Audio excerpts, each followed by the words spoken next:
함께 보시겠습니다. 오늘 시편 46편에 있는 말씀인데요. 우리 말씀을 함께 교독하시겠습니다.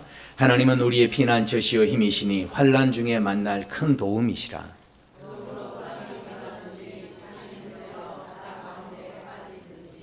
바닷물이 솟아나고 뛰놀든지 그것이 넘침으로 산이 흔들릴지라도 우리는 두려워하지 아니하리로다.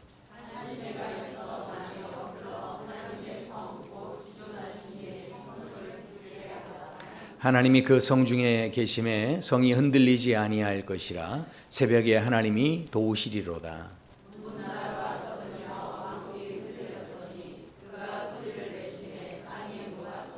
만군의 여호와께서 우리와 함께 하시니 야곱의 하나님은 우리의 피난처시로다.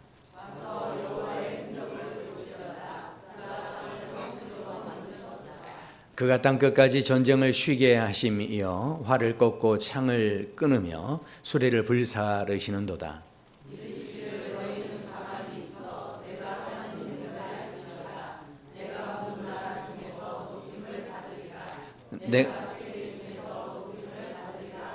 네, 함께 읽습니다. 만군의 여호와께서 우리와 함께 하시니 야곱의 하나님은 우리의 피난처시로다. 아멘. 네, 한 주간의 삶도 성령 충만하시고 또 행복한 삶이 되시기를 축원합니다. 비행기를 이렇게 타고 여행을 해본 적 있으십니까? 네, 우리 성도님들에게 상상력을 좀 이렇게 불어넣기 위해서 제가 영상으로 잠깐 보여드리는데, 우리 이제 비행기를 타고 이렇게 가다 보면 비행기에서 뭐 합니까? 이제 책도 보고 밖에 있는 경치도 좀 구경하고 뭐 이렇게 이제 함께 비행기를 타고 가는데, 그런데 비행기를 타고 가던 중에 그런 경험이 있으세요? 난기류를 만나서 이 비행기가 갑자기 막 흔들거리는 겁니다. 자, 그럴 때는 무슨 일이 일어나죠? 뭐야 이게? 살려! 좋아할 것 같아! 대박자! 비행기의 난기류를 만나게 되면 자기가 차고 있던 안전벨트를 막 손에 꽉 쥐고, 그 다음에 이 팔걸이를 의자를 붙잡고서 막 손이 하얘지도록 그냥 이거 붙잡고서 막 이제 무서워서 그렇게 이제 뭐 우리가 상황을 이제 직면하게 됩니다. 자, 근데 이게 너무 코미디 같다는 거 아세요? 이게 굉장히 실은 웃긴 상황입니다. 자, 왜 그러냐면, 자, 그러면 팔걸이를 딱 붙잡고 있으면 자, 비행기가 떨어지지 않나요?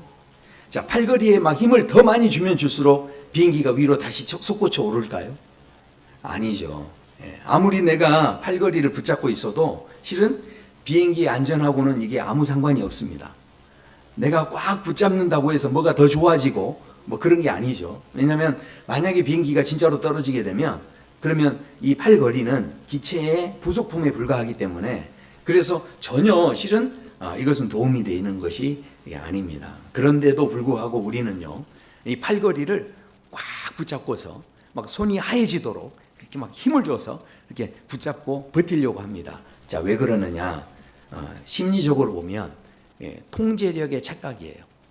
그러니까 무슨 이야기냐면, 그렇게 붙잡고 있음으로 해서 잠시나마 내가 지금 이 상황을 통제하고 있다라고 하는 심리적인 위안을 받는다는 거죠. 그러나 진짜 문제는 해결된 게 아닙니다. 어쩌면 우리가 인생을 살아갈 때 내가 이 모든 것을 통제하고 있다, 우리가 이렇게 생각할지 모르지만, 그렇게 붙잡고 있던 모든 것들이 잠깐은 나에게 위로는 주지만, 잠깐 나에게 힘을 줄 수 있을지 모르지만, 그러나 우리 인생의 본질적인 문제를 해결하는 것은 아니다라는 거죠. 그래서 오늘 우리가 말씀을 통해서 이 시편 46편은 우리에게 인생을 살아갈 때 우리가 비행기가 난기류를 만나는 것 같은 그런 상황이 있다라는 것을 우리에게 말씀하는데요. 말씀의 내용을 보면 그렇게 말씀합니다. 그러므로 땅이 변하든지 산이 흔들려 바다 가운데 빠지든지 바닷물이 솟아나고 뛰놀든지 그것이 넘침으로 산이 흔들릴지라도 우리는 두려워하지 아니하리로다. 정말 아멘이 되십니까? 이런 상황이 되면 나 진짜 두렵지 않아 이렇게 하실 수 있겠어요? 이것도 한번 상상해 보시죠. 만약에 이 산이 무너지고요, 바다가 막 넘실거리는 이런 상황, 이런 상황이 됐을 때 나는 두렵지 않습니다. 뭐 이렇게 하실 수 있겠습니까?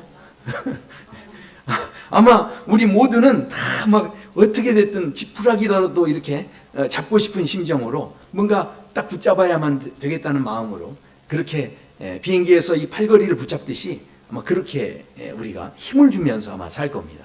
자, 그런 상황 가운데 그래서 모든 것을 무너지는 때 우리가 딛고 있는 모든 것들이 다 이제 무너지는 사라지는 그런 순간 속에 그때 하나님께서 오늘 시편에서 굉장히 중요한 말씀을 하십니다.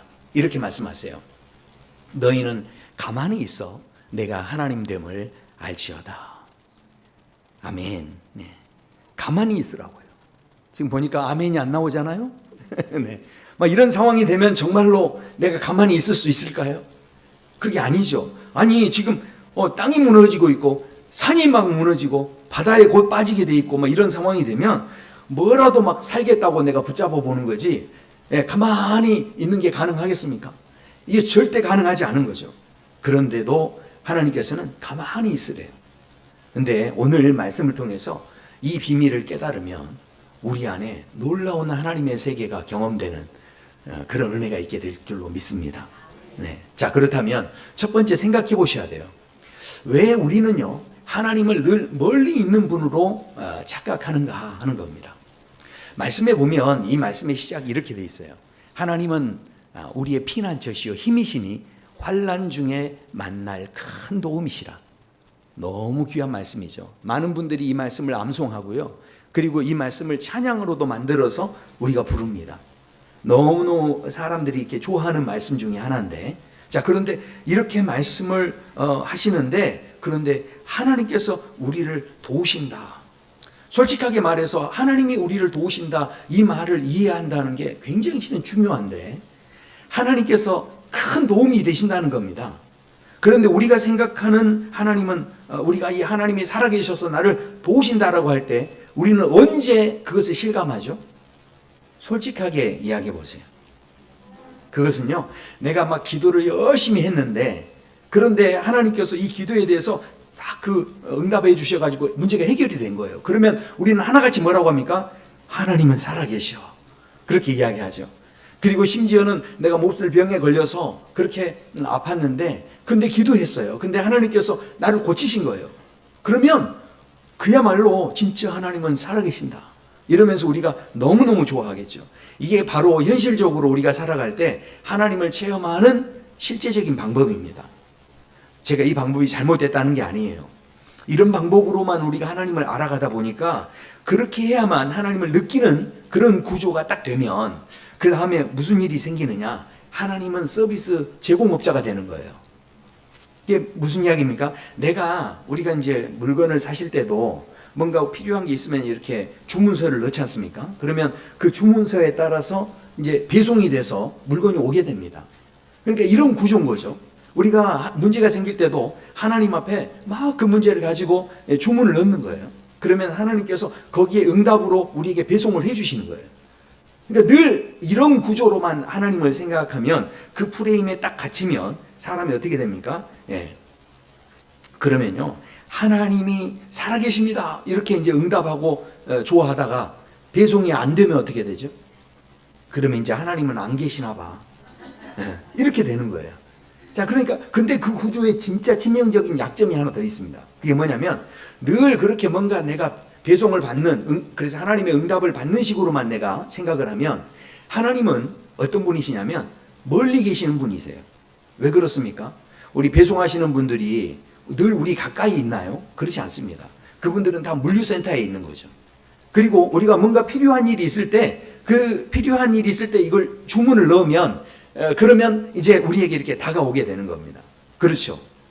그러니까 이렇게 온 다음에 또 어떻게 합니까? 또 그 자리에서 이제 배달만 해주고 이제 가시는 거죠. 자, 그러면 이렇게 되면 하나님은 늘 어떤 분이세요? 저 멀리 계셨다가 내가 필요한 일이 있을 때만 이렇게 딱 오셔서 응답해 주시고 또 돌아가시는 거예요.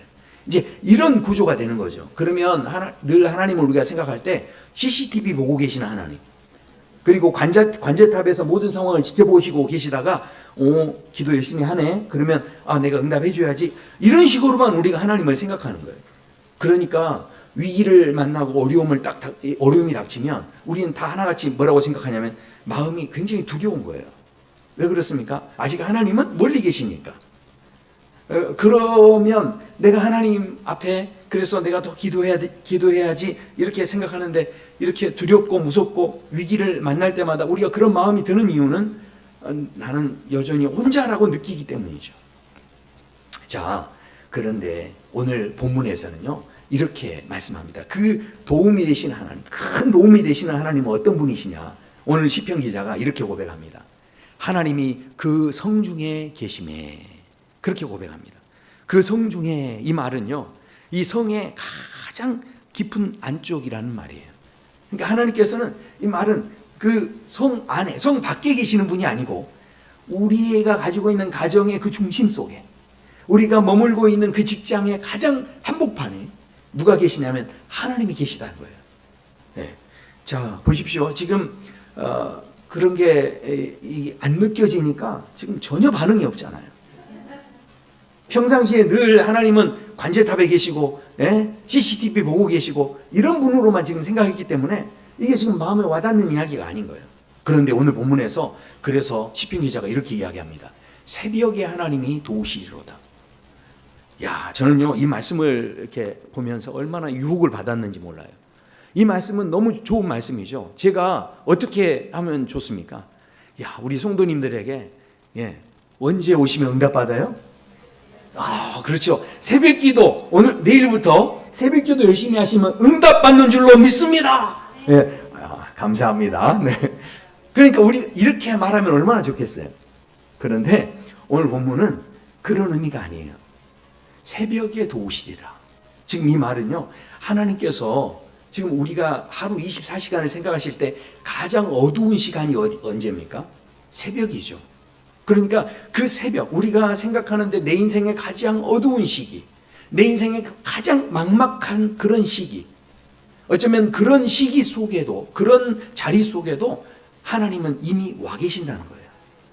그러니까 어떤 상황 속에서도 하나님은 그 자리에 계신다, 그런 이야기입니다.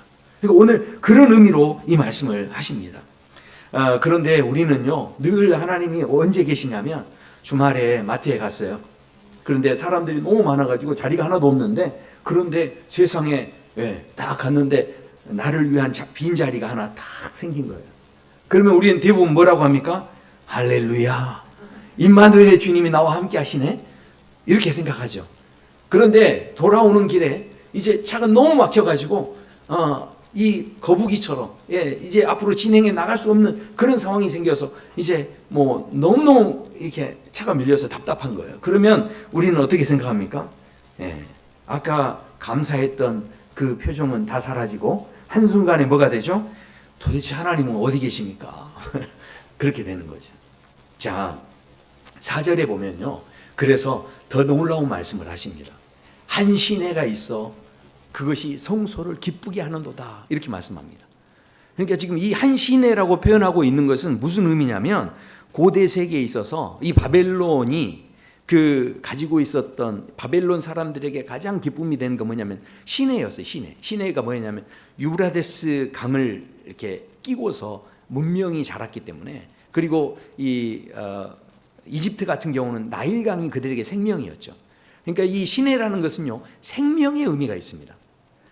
우리도 한강을 따라서 이렇게 도시가 형성되듯이 강이, 시내가 흐른다는 건 굉장히 중요한 의미가 있었어요. 그런데 너무 놀랍게 예루살렘은 그 주변에 시내가 없었습니다. 그냥 졸졸졸, 이렇게 강은 없었어요.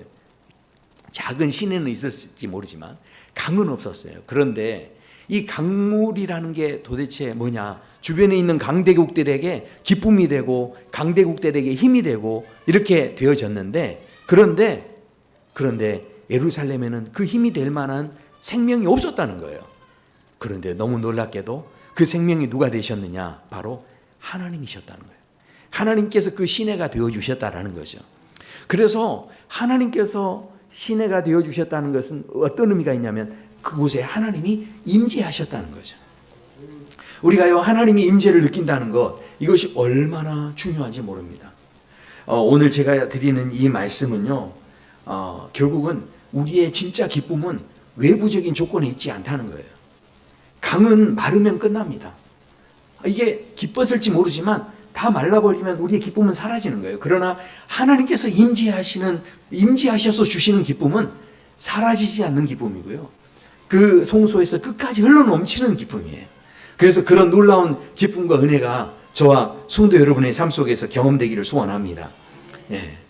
자, 그러니까 오늘 이 말씀에서 이제 우리가 하나님을 느낀다는 게 너무 중요한데, 문제는 뭐냐면 하나님을 느끼지 못한다는 거예요.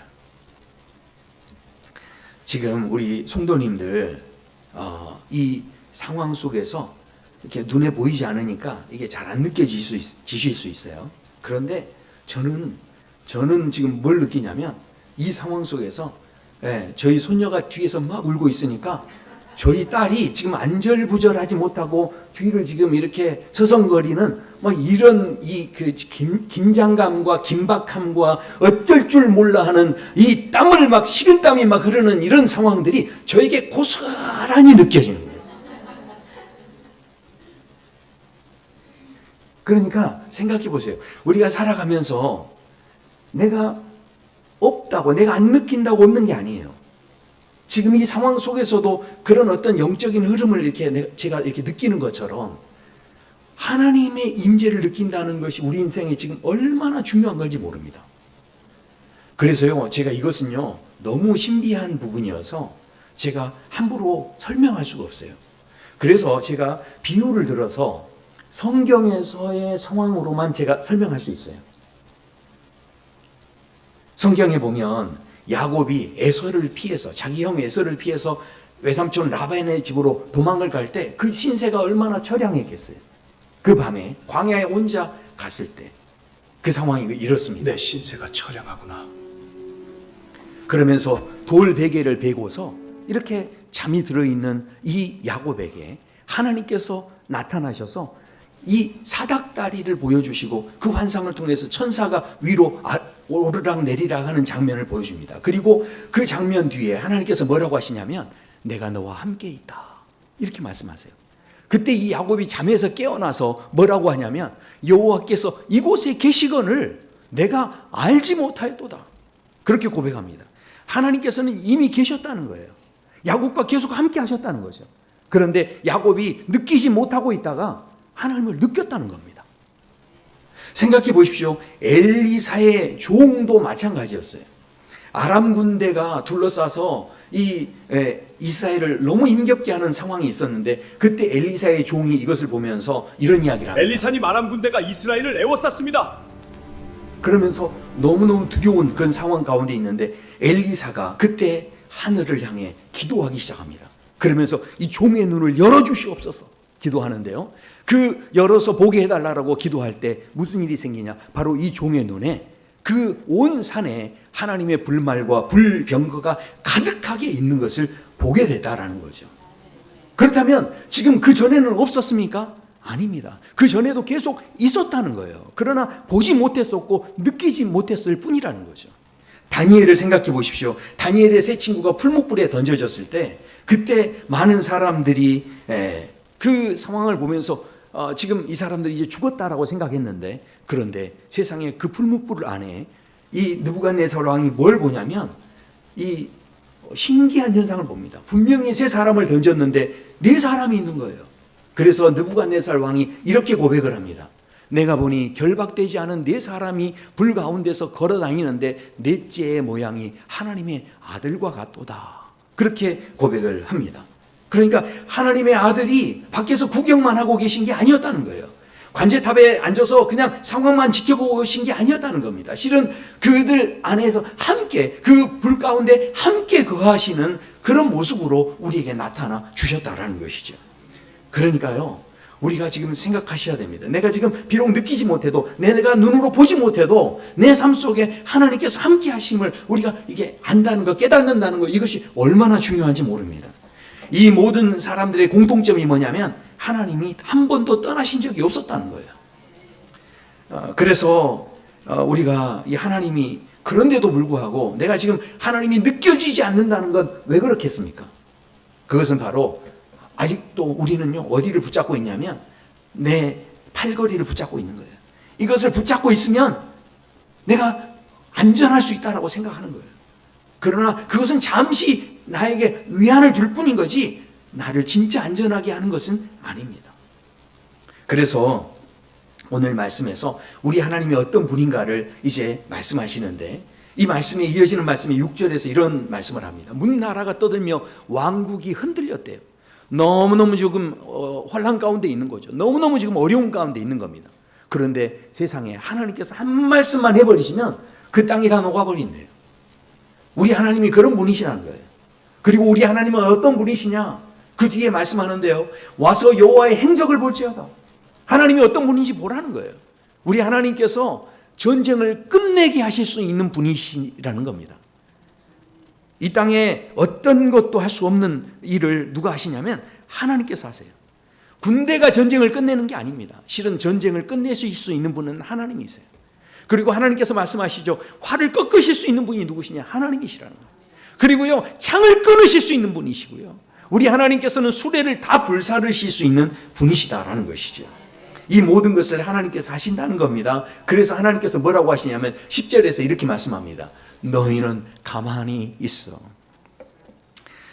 가만히 있어 하니까 우리는요, 가만히 있는 걸 진짜 못해요. 그래서 지금 오늘 은혜가 넘치시길 축원합니다. 이러면 아멘이 나오는데, 아까 제가 가만히 있을지어다 했더니 아무도 아멘을 안 하시잖아요. 가만히 있는 게 너무 우린 싫어요. 뭔가 불안하고 막 그런 거죠. 근데 우리가요, 가만히 있는다는 것을 지금 많은 분들이 오해하고 있습니다. 왜냐하면 이 가만히 있다, 이 말을 우리가 들으면 대부분 우리는 아무것도 안 하고 있는다, 그리고 심지어 뭔가 좀 가지고 있던 걸 좀 이렇게 내려놓는다, 이런 수준으로만 생각하는 거예요. 그런데 가만히 있다라는 게 도대체 뭐냐? 역대상 20장을 보면요, 역대하 20장인데 그 내용을 보면 유다 왕 여호사밧이 있는데 그 여호사밧의 이야기를 통해서 우리는 그걸 알 수가 있습니다. 모압과 암몬 사람들이 연합군을 이루어 가지고 이제 세일산에서 이렇게 막 쳐들어옵니다. 그리고 그 사람들이 이제 이스라엘을 쳐들어오고 이렇게 다가오는 그런 상황 속에서 얼마나 사람들이 두려워했는지, 여호사밧이요, 너무너무 두려웠다는 이야기를 합니다.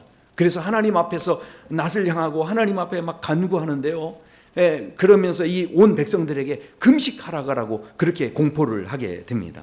그리고 온 유다 백성들을 다 모읍니다. 그러니까 사람들이 다 모이기 시작하는 거예요. 그리고요, 성전에 올라가서 함께 막 기도를 합니다. 백성들에게 이야기하죠. 우리 모두 금식합시다. 그러면서 이야기하고요, 요청하고요. 그 다음에 어떻게 합니까? 그러니까 지금 이 보면요, 여기에 대해서 이 사건이 쭉 흐르는데 하나님께서 뭐라고 하시냐면, 모든 사람들이 이제 하나님 앞에 서가지고 어린 아이까지 가족들 모두가 다 하나님 앞에 이제 서게 되는데, 그때 하나님 뭐라고 하시냐면 너희는 가만히 있어, 그렇게 말씀하십니다. 그러니까 역대하 20장에 보면 대열을 이루고 서서 너희와 함께한 여호와가 구원하는 것을 보라. 가만히 있어서 하나님께서 하시는 일을 너희 한번 보라는 거예요.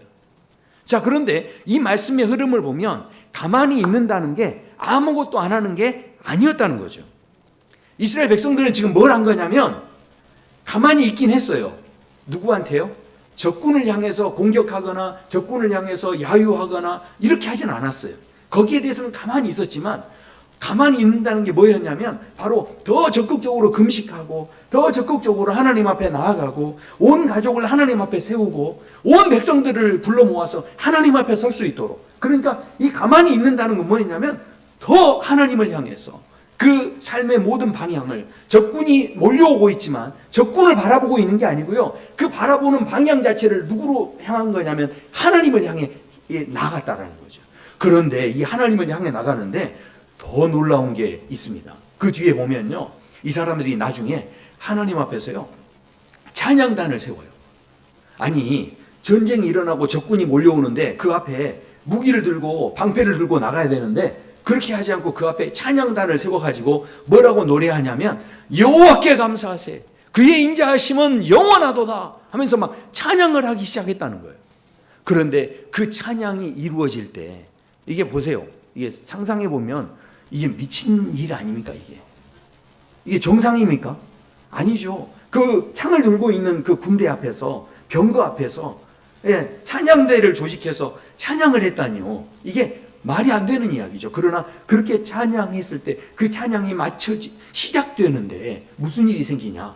하나님께서 우리가 알지 못했던 복병을 거기에다가 두셨다는 거예요. 그래서요, 그들끼리 싸움을 해서, 자 보십시오. 그 노래와 찬송이 시작될 때에 여호와께서 복병을 두어 그 다음에 그 사람들끼리 서로 싸워서요, 다 그 사람들이 자멸하게 되는, 그래서 다 이제 시체만 남게 되는 이런 상황이 그 뒤에 이어지게 됩니다.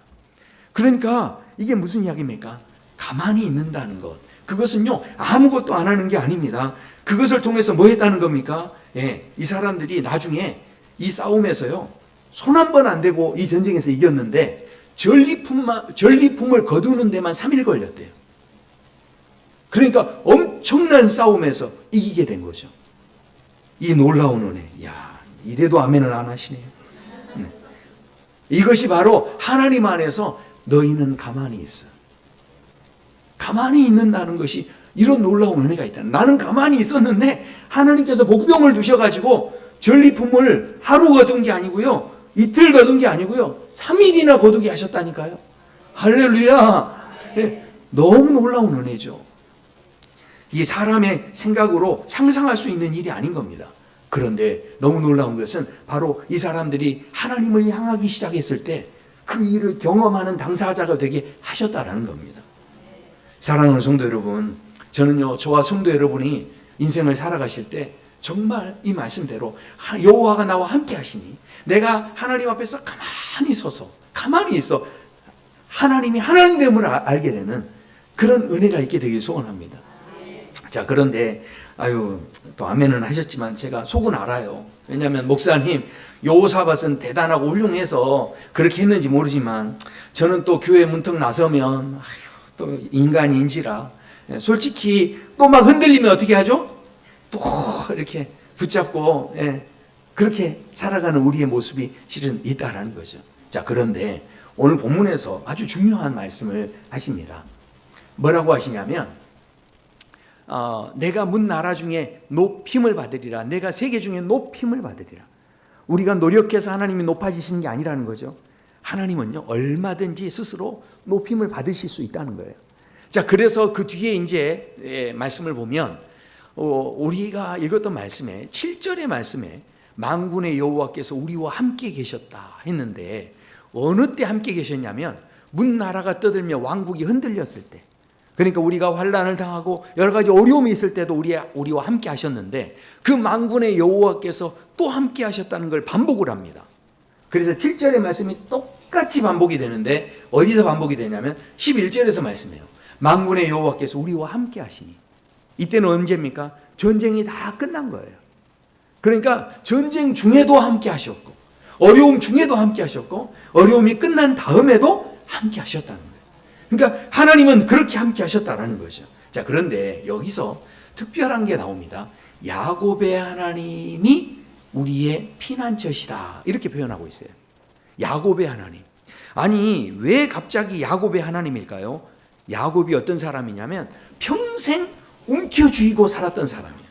야곱은요, 태어날 때부터 어떻게 했습니까? 우리가 지금 그 비행기가 흔들거릴 때 팔걸이를 막 붙잡고 있듯이 야곱은 태어날 때부터 누구 발꿈치를 잡았습니까? 자기 형님의 발꿈치를 잡았던 사람이에요. 그리고 어떻게든 이렇게 속여서라도 장자권을 어떻게든 내가 얻어야 되겠다면서 장자권을 붙잡았던 사람이 야곱이었죠. 그리고 야곱은 또 어떤 사람이었습니까? 어떻게 해서든 내가 저 라헬을 내가 얻어야 되겠다 하면서 라헬을 얻기 위해서 이렇게 움켜쥐려고 했었던 그런 사람이었죠. 야곱은 자기 재산을 또 어떻게든 얻기 위해서 노력을 하고 애를 쓰고 그 다음에 어떻게 합니까? 얼룩진 것들을 다 자기 소유로 이렇게 삼으려고 하는, 그래서 그렇게 막 몸부림치는 모습이 실은 있었고 실제로 그래서 그것 때문에 거부가 되어져서 이제 고향으로 돌아가게 됩니다. 그러나 어떻게 됩니까? 그 고향으로 돌아가는 길에 형님이 400명을 데리고 온다는 이야기를 듣고서 자지러지게 놀래죠. 그리고 모든 것을 실은 그때부터 내려놓을 수밖에 없었습니다. 자, 그런데 너무 놀랍게도 하나님께서 그 야곱을 만나 주시죠.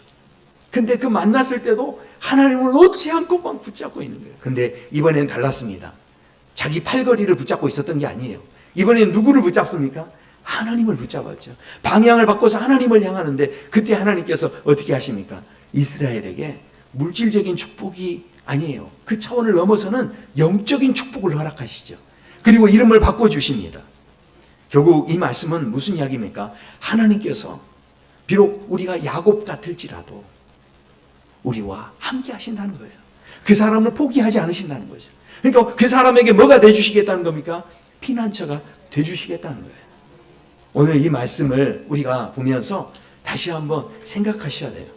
오늘 끝까지 우리를 포기하지 않고 함께 하신 하나님, 그 하나님을 향해서 우리가 방향을 바꾸기만 하면 우리 안에 얼마나 놀라운 일이 생길지 모릅니다.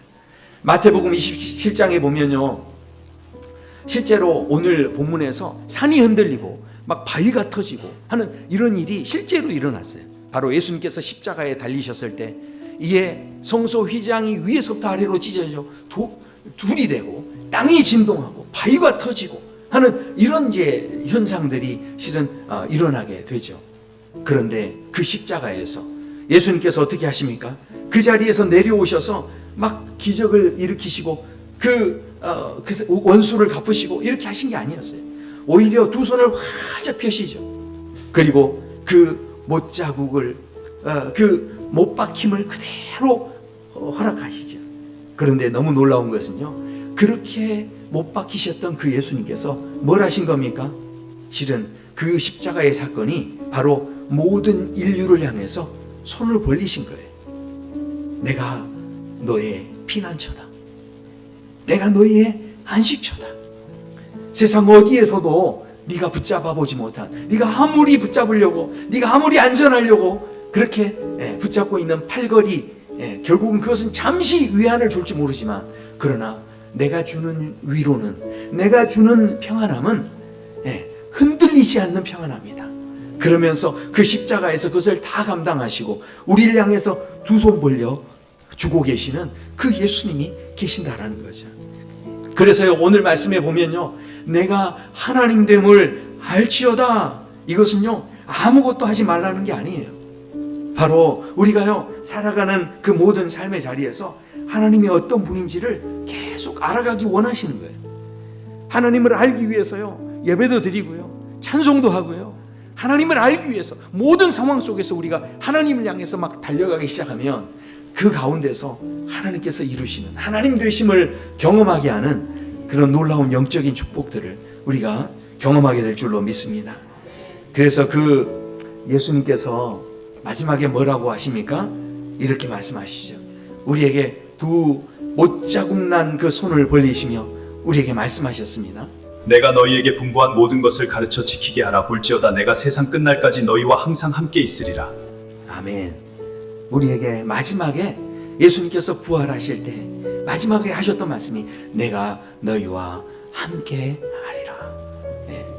그 함께 하심은요 저 멀리 관제탑에 계신 게 아니고요, 지금도 내 삶에 가장 답답하고 어두운 그 자리까지 이미 하나님은 함께 하신 줄로 믿습니다. 그 함께 하시는 주님 안에서 진정한 피난처를 경험하시는 영적인 그런 축복이 있기를 소원합니다. 우리 함께 찬양하시겠습니다.